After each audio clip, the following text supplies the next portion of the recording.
Hello student, this is KK Bhatt here. I am once again with the chapter 3 exercise. In the previous video, I have explained the exercise of chapter 3 as thinking about the test.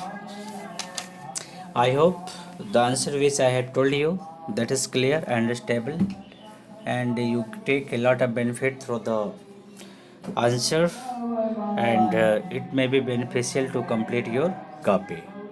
Today in this sequence I am going to explain thinking about the text. Thinking about the text. It means I am going to describe, look at the following sentences. This exercise based to grammar. There are many answers related to this question. So look here. Thinking about language.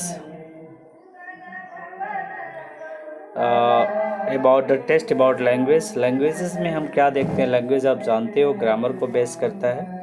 तो आज जो exercise आपको बताई जा रही हैं वो आपके ग्रामेटिकल पोर्शन को बेस करती हैं जो आपके बुक में दी गई है. पेज नंबर 38 आप देख सकते हैं. तो देखिए फर्स्ट क्वेश्चन इसमें दिया हुआ है. Look at the following sentence. There was a glad sense of relief when she heard the noise of carriage growing fainter. आप समझ सकते हो इसका मतलब हुआ कि जब उसकी गाड़ी की आवाज़ धीमी हो जाती थी तो उसको बहुत ज़्यादा खुशी महसूस करती है. Here glad means happy without about something. तो here देखो डिस्क्राइब किया एग्जाम्पल के द्वारा. ये बता रहे हैं कि here जो यहाँ जो glad की मीनिंग है वो हैप्पी अबाउट समथिंग.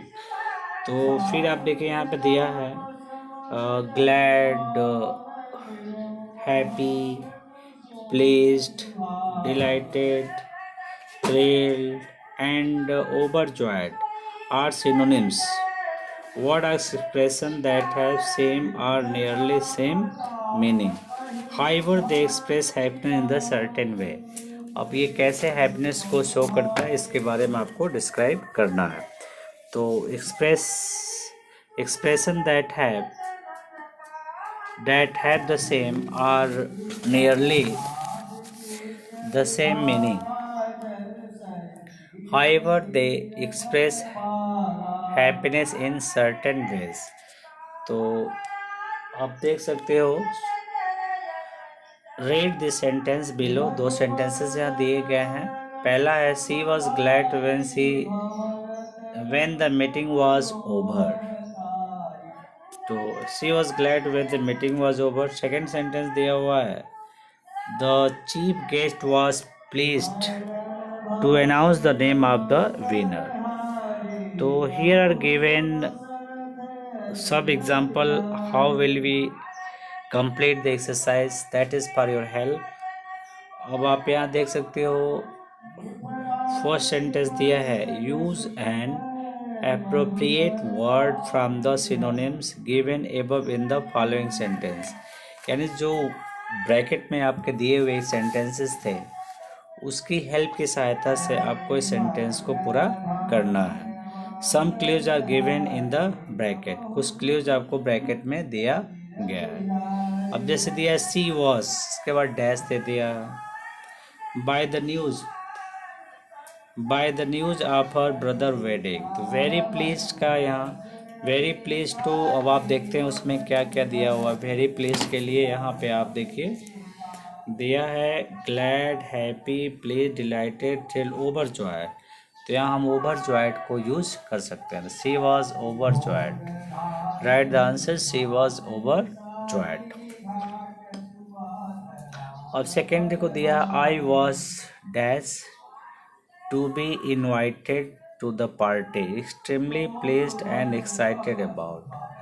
तो यहाँ पे आप लगा सकते हो ग्लैड, यहाँ ग्लैड लगा सकते हो. ठीक है. तो सेकेंड में यूज ग्लैड. तो आप लिख सकते हो I was glad to be invited to the party. I hope it is clear. Now question number third. She was at the birth of grandmother extremely happy. तो यहाँ पे आप थ्रिल्ड लगा सकते हो। She was thrilled at the birth of granddaughter, तो thrilled आप लगा सकते हो थर्ड में। द कोच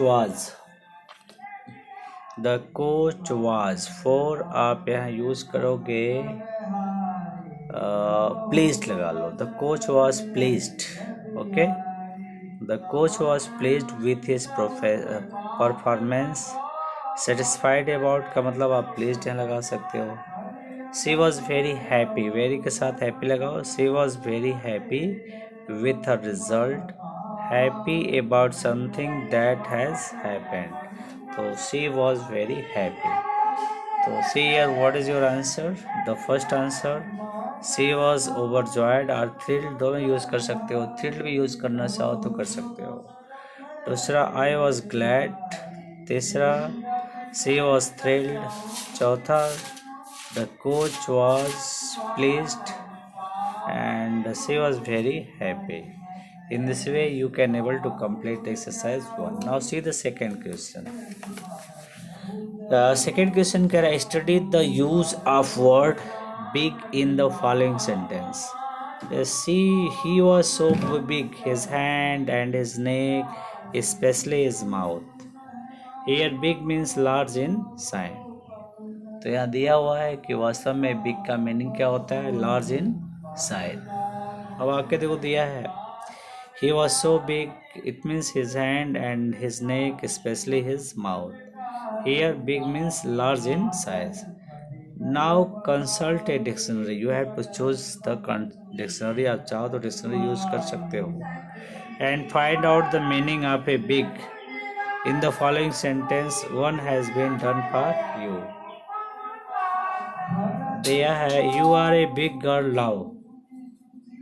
क्या बिग गर्ल का मतलब बड़ी लड़की होना, मतलब ओल्डर से हो जाएगा, तो ओल्डर दिया हुआ। अब आप सेकेंड में देखो today you are going to take the biggest decision of your career, तो यहाँ पे आपका सेकेंड मोस्ट इम्पॉर्टेंट हो जाएगा।